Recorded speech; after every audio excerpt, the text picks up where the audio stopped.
5 আগস্টের গণ অভ্যুত্থান নিয়ে এবার বিস্ফোরক মন্তব্য করলেন অন্তর্বর্তী সরকারের প্রধান উপদেষ্টা ডক্টর মোহাম্মদ ইউনূস। সরাসরি হুঁশিয়ারি দিলেন, কেউ যেন মনে না করে আমরা ঠান্ডা হয়ে গেছি। ঠান্ডা আমরা হইনি। প্রধান উপদেষ্টা অধ্যাপক ডক্টর মোহাম্মদ ইউনূস বলেছেন, 5 আগস্টের আগ পর্যন্ত যে উত্তেজনা এবং শক্তি নিয়ে সবাই ঐক্যবদ্ধ ছিল, সেই ঐক্যে কোনো চির ধরেনি। জাতি এখনও সজাগ আছে, মজবুত আছে এবং তিনি নিজেও ঠান্ডা হয়ে যাননি। কিন্তু কখন, কোথায় এবং কেন এমন মন্তব্য করলেন ডক্টর ইউনূস, তা নিয়ে বিস্তারিত থাকছে প্রতিবেদন বাকি অংশে। আর কেটিভি নিউজ 24 চ্যানেল থেকে আপনাদের সাথে আছি আমি মেহেদি হাসান। বুধবার ঢাকায় ফরেন সার্ভিস একাডেমিতে প্রধান রাজনৈতিক দলের নেতাদের সঙ্গে আয়োজিত সংলাপে সমাপনী বক্তব্যে প্রধান উপদেষ্টা এসব কথা বলেন।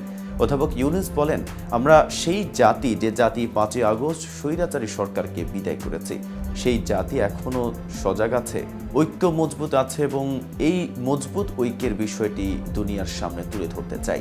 ষড়যন্ত্রকারীদের উদ্দেশ্যে তিনি বলেন, কেউ যেন মনে না করে আমরা ঠান্ডা হয়ে গেছে। ঠান্ডা আমরা হইনি, আমরা আগের সেই পথেই আছি যে মজবুত ঐক্যের মাধ্যমে জাতিকে স্বৈরাচার মুক্ত করেছি, সেই ঐক্য এখনও আমাদের মধ্যে রয়ে গেছে। প্রধান উপদেষ্টা রাজনৈতিক দলগুলোর সঙ্গে একত্রে সংলাপে বসার উদ্দেশ্য নিয়ে বলেন, একসঙ্গে বসার মাধ্যমে সারা দুনিয়াকে আমরা জানিয়ে দিচ্ছি আমাদের ঐক্য মজবুত আছে, এ জাতি মরেনি, দুর্বল হয়নি, সবল আছে। গণ অভ্যুত্থানের মাধ্যমে বাংলাদেশ যে স্বাধীনতা ফিরে পেয়েছে তা কেউ ছিনিয়ে নিতে পারবে না। উল্লেখ করে অধ্যাপক ইউনূস বলেন, এই স্বাধীনতা আমাদের কাছ থেকে ছিনিয়ে নেয়ার শক্তি কারোরই নেই। যে যত ষড়যন্ত্র করুক, যত অপপ্রচার করুক, যত কিছু করুক, আমাদের কাছ থেকে এটা ছিনিয়ে নিতে পারবে না।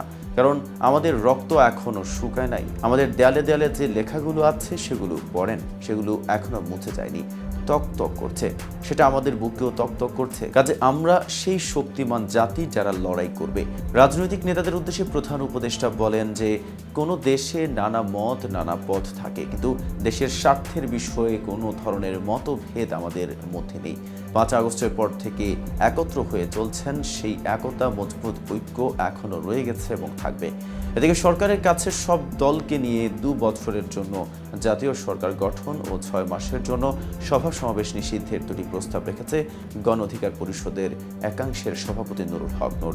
প্রধান উপদেষ্টা ডক্টর মোহাম্মদ ইউনূসের সঙ্গে সংলাপ শেষে বুধবার সন্ধ্যায় রাজধানীর ফরেন সার্ভিস একাডেমি থেকে বেরিয়ে প্রেস ব্রিফিংয়ে এই প্রস্তাবের কথা জানান তিনি।